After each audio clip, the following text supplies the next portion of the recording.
Hello friends, नमस्कार, आदाब, अस्सलामु अलैकुम।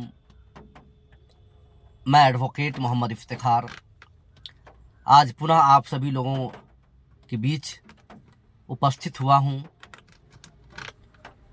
दोस्तों, आज मैं खाद्य पदार्थ में मिलावट से संबंधित भारतीय दंड विधान या भारतीय न्याय संहिता में क्या प्रोविज़न है, इस विषय पर कुछ तथ्यात्मक बातें आप सभी के बीच साझा करने का प्रयास करूंगा। अब मैं बात करता हूं भारतीय दंड विधान 1860 की धारा 272 जो नए कानून भारतीय न्याय संहिता 2023 के अंतर्गत यह धारा 274 हो गया है। यह धारा कहता है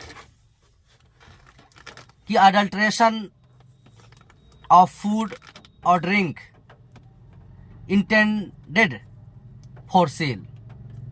इसका अर्थ यह हुआ, यदि किसी व्यक्ति के द्वारा खाद्य पदार्थ में मिलावट किया जाता है और जो व्यक्ति खाद्य पदार्थ में या खाने पीने की चीज़ों में मिलावट करता है और उसे यह पता है कि जिन चीज़ों को मैं इन पदार्थों में मिला रहा हूं उससे किसी व्यक्ति की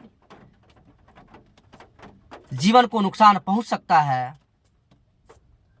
और वह व्यक्ति उस पदार्थ में मिलावट करता है, तो भारतीय दंड विधान या भारतीय न्याय संहिता में यह एक अपराध है। यदि कोई व्यक्ति खाद्य पदार्थ में मिलावट करता है तो उसे करीब 6 महीनों की सजा का प्रावधान इस सेक्शन के अंतर्गत किया गया है और 5,000 रुपये दंड का भी प्रावधान किया गया है। दोस्तों, अब मैं सेक्शन 273 आईपीसी की चर्चा करूंगा, जो नए कानून भारतीय न्याय संहिता 2023 के अंतर्गत यह धारा 275 हो गया है, जो कहता है कि सेल ऑफ फूड और ड्रिंक, यदि किसी व्यक्ति के द्वारा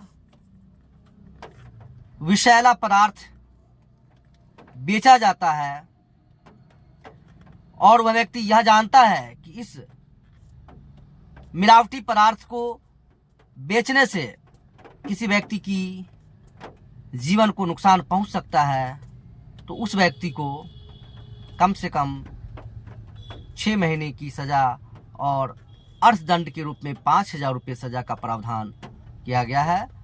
दोस्तों, मैं अपील करता हूं कि किसी भी खाद्य पदार्थ में मिलावट नहीं करें। यदि आप मिलावट करते हुए पाए जाते हैं तो आपको भारतीय न्याय संहिता 2023 के अंतर्गत दंड का भागी होंगे। नमस्कार, धन्यवाद।